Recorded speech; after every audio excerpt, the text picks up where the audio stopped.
Hello everyone and welcome back to the channel for a special video since we are here with an Ultimate Beginner's Guide Edition closed beta for The Cycle. The Cycle is a hardcore shooter-looter FPS game currently in development and running its second closed beta test on PC. Although the game is not as complex as other hardcore FPS games on the market, or at least yet since it's still in development, it has a fair amount of complexity and things that you wish you would have known earlier to enjoy the game and its time-limited closed beta. So keep watching and keep learning. So without further ado, let's get started.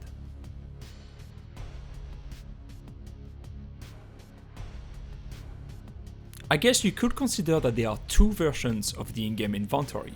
The one that you can access from the station, which displays both your save and your character inventory, and the one you can access during a raid, which only displays your character inventory. The save is limited by its space capacity only, while the character inventory is limited by its space capacity as well as its weight capacity. This means that even though you might still have empty slots in your character inventory, such as your backpack, you cannot carry anything anymore because you have reached the maximum weight capacity of that backpack. The more you carry, the heavier your character will be, and the quicker you will lose your stamina, which is crucial to chase enemies, run away from monsters, or perform some actions such as jumping or climbing. The character inventory also includes a safe pocket. Items placed in the safe pocket are not lost when dying and cannot be looted by any other players once dead.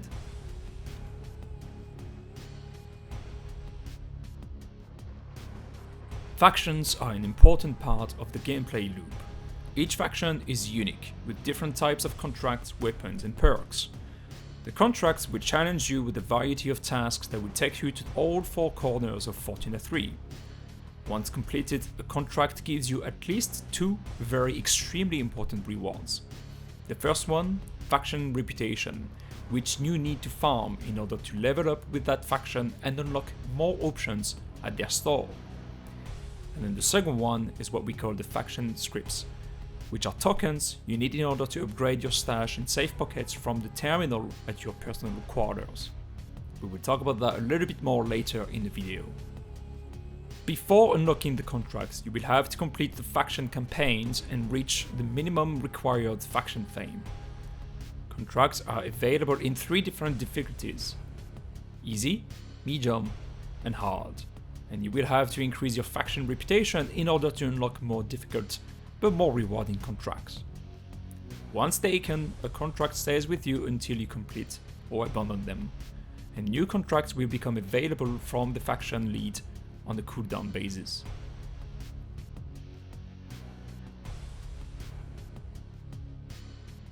In the current version of the cycle, you have about 25 different weapons which can be categorized in 8 different classes: pistol, SMGs, shotguns, ARs, LMGs, DMRs, snipers, and launchers. You can then subcategorize them in 5 different ammo types: light, medium, heavy, shotgun, and special. Most of the interesting weapons will be the faction weapons, which you can obtain from their shop. You will however have to level up your faction reputation in order to have the option to purchase them. So take a look at what they provide, and check what you might like first before choosing which faction you want to level up. You can also purchase basic weapons such as a pistol, a shotgun, an SMG, an AR and a bolt-action sniper rifle from the quick shop in the center of the station. This is a factionless store, so there is no reputation system and everything is unlocked right away. It is, however, not the best gear, but it is what you have to deal with at the beginning of your journey on Fortuna III.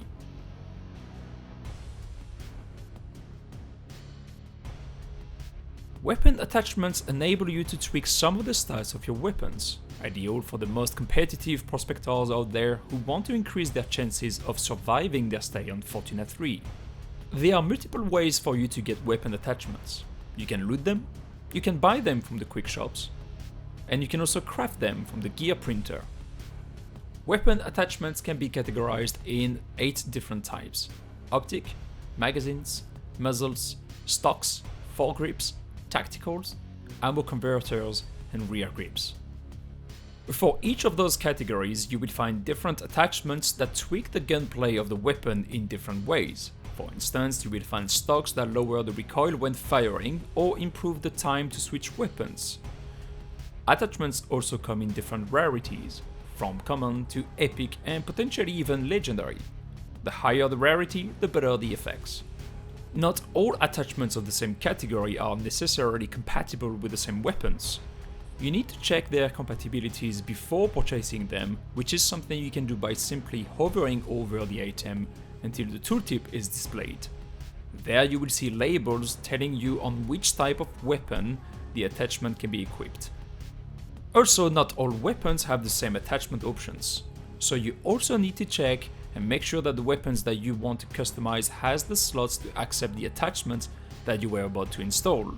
For that, once again, hover over the weapon and press on the middle mouse button. That will open the weapon customization screen from which you can add and remove attachments and see some of the basic stats of the weapon.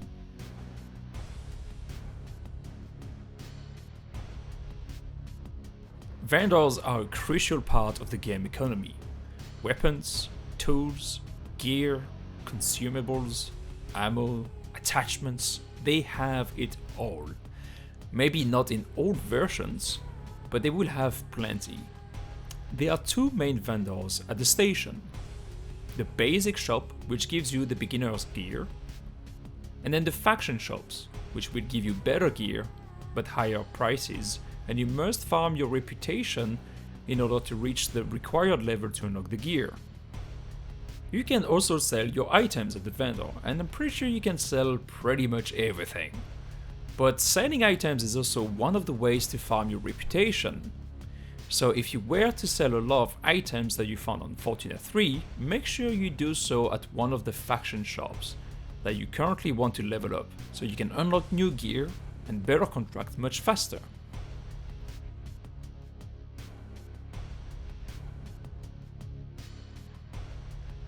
Fortuna III is not a kind place.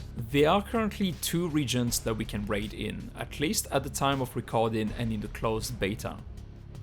You have the Bright Sands, which is large enough to have a well-balanced experience between PvE and PvP.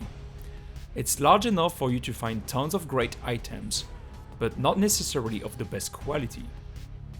And then you have the Crescent Falls, which is, I believe, a smaller area where items of greater quality and rarity can be found, thus attracting the most experienced players, which means a lot more PvP. My advice, do not go there at the beginning of your journey in the cycle. Each region has its own style, threats, quality of loot, secrets, and reasons to attract prospectors, and this is represented by different difficulty levels, which range from really easy to extremely difficult to please don't go there otherwise you're gonna die in 2 minutes. The jungle, for instance, is one of those, with a crash site in the northern west corner of the Bright Sands. It is an area where you can find rare weapons, good items, but also a lot of epic monsters that are going to kill you in almost no time. Every time you land on Fortuna III, you will get 2 random evac points, from which you can board the ship and leave the planet back to safety on the station with all your loot.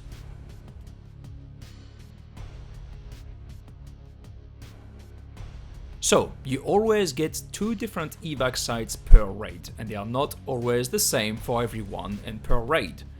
Yours may be the same as some of the other enemy prospectors on the map, maybe, but not everyone in the raid gets the same evac points.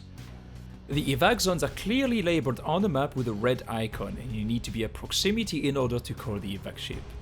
This is done once you see the notification on the screen and by pressing the required key from your keyboard, which is Y by default. Once done, you have to wait a little bit, and once the landing animation is done, you can go and wait in the ship until it leaves. However, that is probably not the best idea because you can get killed by evac campers.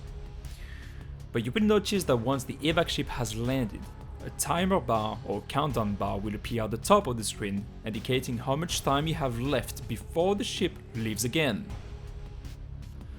Once the takeoff animation starts at the end of that countdown, you will basically be immediately taken out of the raid and then sent back to the station. So here's a pretty basic but efficient strategy. Call the evac ship from safety, then wait until it has fully landed, and then the countdown bar will appear. Once you're like halfway through, pop a few smokes in the ship and then go there and wait for the ship to evac. It will be much harder for people to actually kill you inside the ship. If you miss the ship, that's fine, you can still call one again later.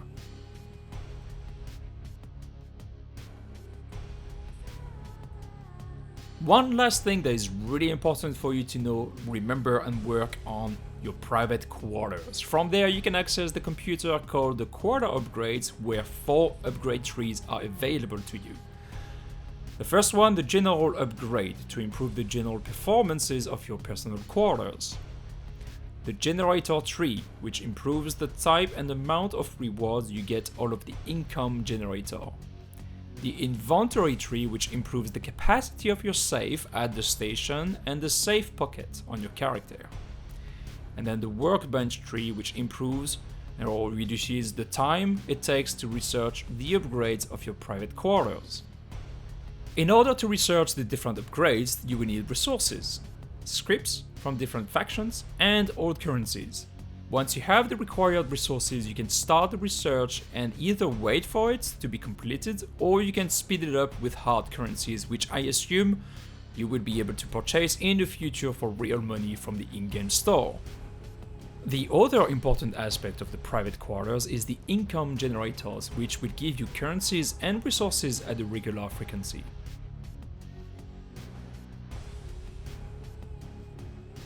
And this is it for this Ultimate Beginner's Guide Closed Beta Edition for the Cycle. I hope you found this guide useful, and if you did, please consider leaving a like and to subscribe to never miss any of my future videos. I hope you are enjoying the closed beta, and if you are, please don't forget to leave your feedback and suggestions on the official Discord channel of the game, a place where the developers love to be overwhelmed with constructive suggestions to make this game better and better every day. Thanks again for watching, and I will see you in the next video.